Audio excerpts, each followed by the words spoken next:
What's up, guys? I'm LQ. This is the LQ Review. Thank you so much for joining me right here at my YouTube channel. This is where we talk about all the geeky, nerdy stuff that we'd love to talk about. Movies, video games, comic books, and TV shows. And right now, I'd like to give you guys my review on Raya and the Last Dragon, the new Disney animation film that was just released in theaters this weekend and on Disney Plus if you want to shell out the $30 for premium access. I went to the theaters to see it. I went to the theaters with my two kids, and it was great to be back in the movies with them. I've gone to the movies a couple times in the past year, solo, just by myself, but this time I got my two kids out there. We went and saw Raya and the Last Dragon, and it was great. I felt perfectly safe. There was plenty of social distancing. Everybody was in a mask, and the place felt clean, felt sanitized. All the employees were in a mask, and it really felt like I felt safer there than I would have in a restaurant. It was a nice experience.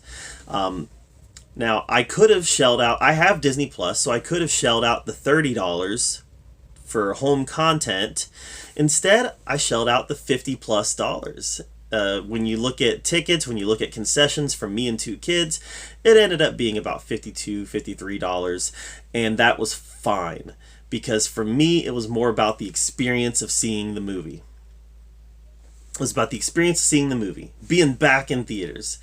And like I said, I've been back in theaters a couple times now in the past year, but this one felt different because this one kind of felt like, all right, this is a big time major production. You know, New Mutants I saw in theaters when it came out, and it felt small, which it was.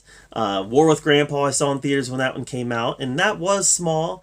And there might have been one or two other small ones in there, but this felt like this big anticipated, big budget film, like an event film. So it was great going back to that. And the movie really lived up to the hype. It lived up to the hype of being that first event film that I go back to see. It wasn't perfect. It was not a perfect movie, but a couple things that it did really well. Number one, the animation. This is the most beautifully animated Disney. I think it might be the most beautifully animated film ever. It was that beautifully animated. It was a treat for the eyes. I loved watching it on that level. I really think it might be the best animated film ever as far as animation is concerned.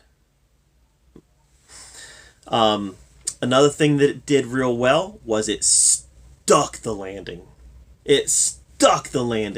With any movie, if you can stick the landing and end it well, people are going to forgive a lot of stuff.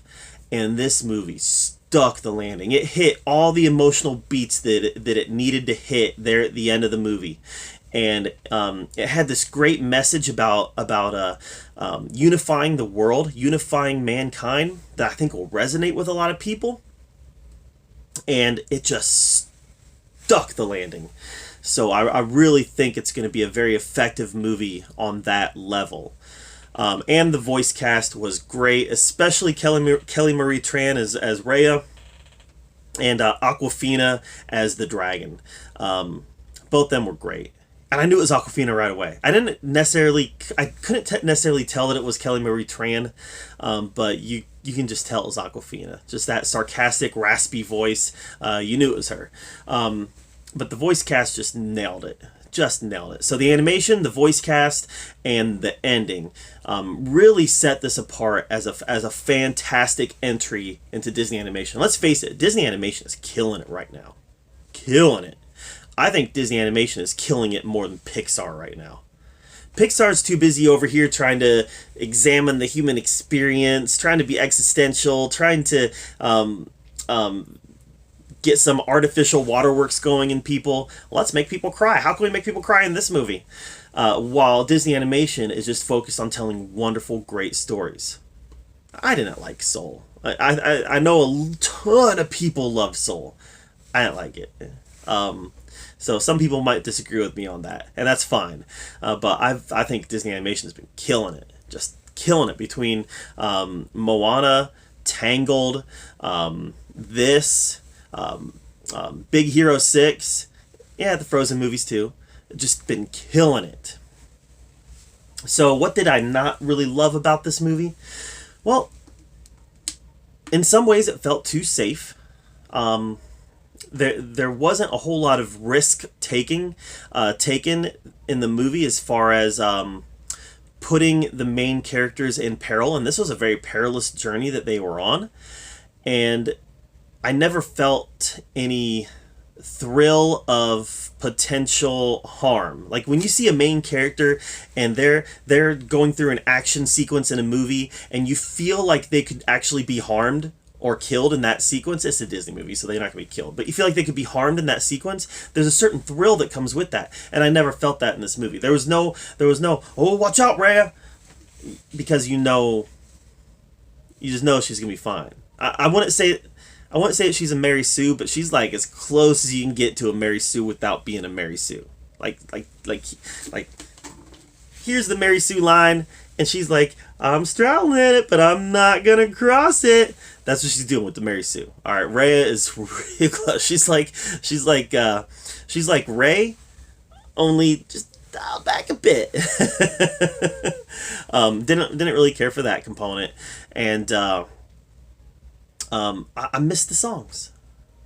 I missed the songs. Now I get it, like Big Hero 6 didn't have any songs, still had great music, a great soundtrack, and I just know that there's somebody who's gonna love the Raya and the Last Dragon soundtrack who's gonna come at me and be like, "You don't like Asian music, LQ?" The soundtrack didn't stick with me at all.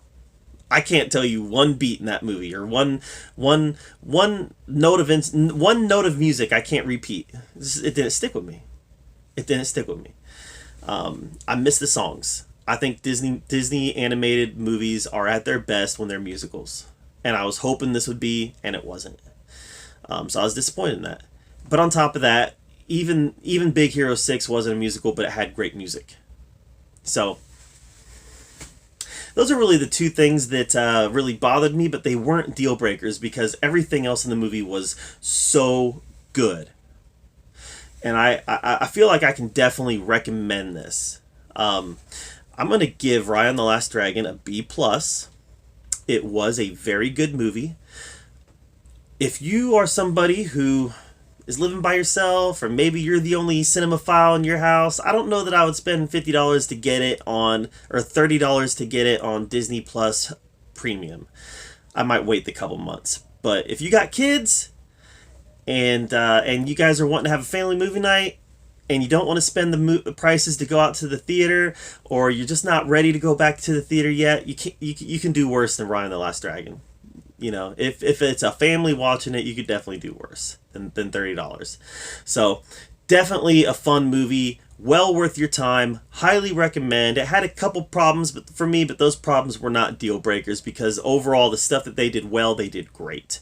So Raya and the Last Dragon, what did you think of it? Let me know in the comments down below. Did you watch it in theaters or did you get it on Disney Plus? I would love to know how you watched it. And thank you for joining me here at the LQ Review. While you're commenting, make sure that you subscribe to my channel. I put out a lot of content and I want to make sure that you're up to date with everything that I'm doing. And as always, thank you for joining me right here at the LQ Review, where we get to talk about all the geeky, nerdy stuff that we love to talk about. And until next time, we'll see you guys later.